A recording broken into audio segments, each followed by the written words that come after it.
Alam na natin ang katagang spiritual awakening at iba pang mga pagbabago na ating nararanasan sa buhay. May iba't iba man tayong tinatahak na landas upang mapatibay at mapaunlad ang ating sarili. Madami pa ding pagsubok na nakaumang sa ating daraanan para mas maunawaan natin ang tunay na kahalagahan ng paglalakbay natin dito sa mundo. Upang malaman natin kung tayo ay nag-uumpisa na nga bang mamulat sa ating tunay na layunin, alamin natin ang ilang mga senyales kung tayo ba ay papunta na sa mataas na antas ng spiritualidad.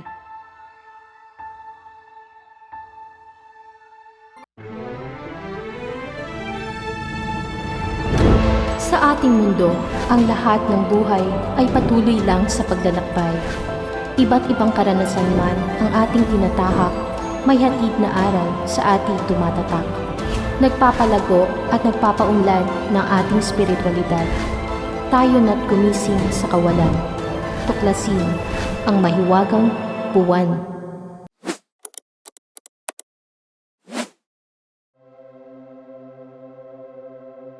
Ang bawat iba't ibang uri ng nilalang sa buong universo ay babalik din kung saan ito nagmula. Ang pagbabalik sa pinanggalingan ay isang kapayapaan. Kung hindi mo mapagtatanto ang pinagmulan, mananatili ka lang sa kalituhan at kalungkutan. Kapag nalaman mo na kung saan ka talaga nanggaling, natural ka nang magiging mapagparaya, masayahin, wala nang interes sa materialismo, mabuting loob na parang isang lola, na may dignidad na bilang isang hari. Lao Tzu. Kahit paman ang ibang tao ay mabilis na natutunan ang spiritual na paglago, ang katotohanan, lahat tayo ay pupunta din sa direksyon na yon. Kahit paman tayo ay lumalakad, natitisod, tumatakbo sa ating buhay, lahat ay babalik din tungo sa pinagmulan. Ano ba ang highly spiritual person? Kung ikaw ay umusbong, lumago at nag-mature spiritually, nakakaranas na ng kapayapaan, kapanatagan sa kalooban at nagiging mababang loob, mapagmahal at mapagmalasakit sa ibang nilalang, ikaw ay masasabing nasa mataas ng antas ng spiritualidad. Narito ang 15 senyales kung ikaw ay isang highly spiritual person. Nakikita mo ang iyong sarili sa lahat ng nilalang. Alam mo na ikaw ay isa o bahagi ng lahat ng nilalang at bagay. At dahil ang iyong puso ay puno ng pagmamahal at pagmamalasakit, hindi mo na naiisip ang manghusga, manisi, mag-akusa at pumuna ng kapwa. Nakikilala mo na ang kaugnayan at koneksyon ng iyong sarili sa mundong iyong ginagalawan. Nakikita mo na ang iyong sarili sa lahat ng mabubuti, gayon din sa masasama, sa mga mababait at maging sa mga malulupit. At ito ang nagpapahumble sa iyo ng lubos. Number 2. Namumuhay ka mula sa isang lugar ng katapatan at kababaang loob. Kapag nauunawaan mo na kung sino ka talaga sa kabila ng lahat ng ito, ikaw ay mas nagiging mapagkumbaba at mas kinakailangan mo na maging sinsero at tapat sa lahat ng pagkakataon sa iyong buhay. Number 3. Bilang isang highly spiritual being, nagmamahal ka na nang wala kang inaasahang kapalit na pagmamahal din. Ikaw ang pag-ibig. Ang pagmamahal ay kung sino ka. Ang pag-ibig ay kung saan ka nilikha. Hindi ka nagmamahal para mahalin din. Nagmamahal ka dahil ang pag-ibig ang kinakailangan mo lang ibigay. Number 4. Komportable ka sa hindi mo pagkakaalam. Alam mo na ang plano ng buhay para sa iyo ay mas malawak at malaki pa kaysa sa mga pinaplano mo para sa iyong sarili. Dahil dito, isinuko mo na ang pagkontrol mo sa iyong buhay at sa halip, natutunan mong ipagkatiwala ang iyong sarili sa buhay. Ang hindi pagkakaalam ay ang tunay na kaalaman. Ang pag-aakalang alam mo ay isang sakit. Kinakailangan mo munang alamin na ikaw ay may sakit, saka ka gumawa ng hakbang para sa iyong pagaling. Ang master, ang kanyang sariling manggagamot. Pinagaling niya ang kanyang sarili sa lahat ng nalalaman, kaya siya ay tunay na buo. Lao Tzu.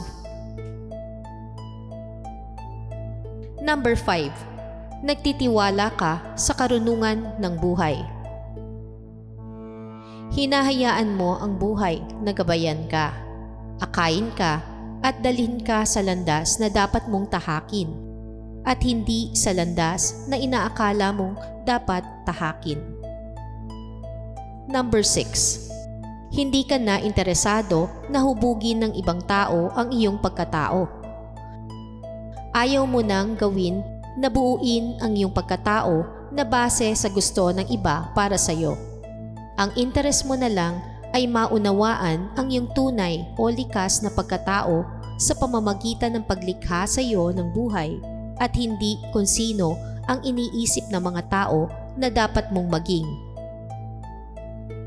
Number 7. Ang iyong karunungan ay sa iyo lamang. Ang lahat ng iyong kaalaman ay alam mo mula sa iyong kaluluwa. Hindi ito galing sa mga isinulat o sinabi ng ibang tao, kundi ito ay galing sa iyong kalooban.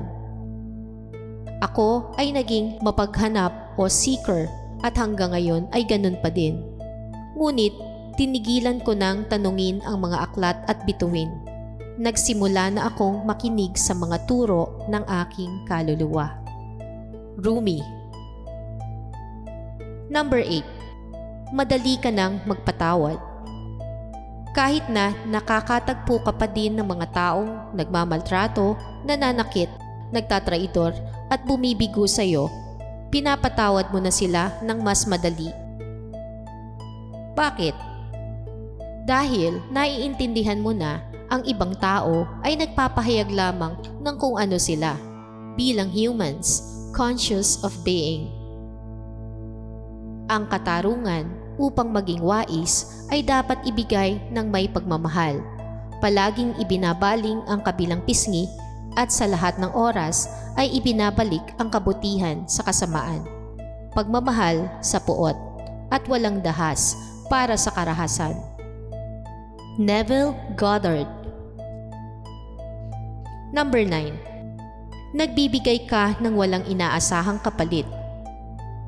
Nagbibigay ka dahil ang pangangailangan ay dumadaloy mula sa iyo ng kusa sa lahat ng pagkakataon. Hindi ka naghihintay na ito ay masuklian. Ang makitang masaya ang iba dulot ng iyong naibibigay ang nasa isip mong gantimpala. Ang mangmang ay tumatawa lang sa kabutihang loob. Hindi makakapasok sa langit ang mga madamot, subalit ang master ay nakatagpo ng kagalakan, pagbibigay at kaligayahan ang kanyang gantimpala. Buddha.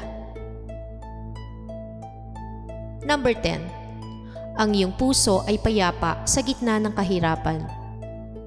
Gaano man karaming paghamon at pagsubok ang dumating sa iyong buhay, at gaano man kasakit ang kailangan mong tiisin sa iyong buhay, palaging may kapayapaan ng iyong puso. Natutunan mo nang maging kontento sa lahat ng pagkakataon. Number 11. Niyayakap mo lahat ng dumarating sa iyo ng may pasasalamat. Alam mo na mahal ka ng iyong buhay at palagi ka nitong ginagabayan tungo sa landas na para sa iyo. Kahit paman ang landas na ito ay hindi palaging madali, walang struggle, sakit o kadiliman, tinatanggap mo ang lahat ng dumarating sa iyo ng may pasasalamat, na sa pagkakaalam mo na lahat ay hindi nagaganap lang sa iyo, kundi nagaganap ang lahat para sa iyo. Number 12. Nalinis mo ang iyong kaluluwa mula sa attachments. Alam mo na ngayon na ang masyadong pagkapit sa pansamantalang kalikasan ng buhay ang nagiging sanhi ng malaking pagdurusa at dapat na hindi ka kumapit sa kanino man o anuman. Nabubuhay ka sa mundong ito, ngunit hindi ka mula sa mundong ito. Okay lang na mahalin mo ang mga tao, ang iyong kapaligiran, ang lahat ng bagay na hawak nito. Ngunit hindi ka dapat magkaroon ng attachments dito. Number 13. Hindi mo na tinitingnan ang panglabas mong sarili para sa iyong kagampanan o fulfillment. Umabot ka na sa punto ng iyong buhay na hindi mo na ibinabase ang iyong layunin, kahulugan o katuparan sa anumang bagay na panlabas sa iyo.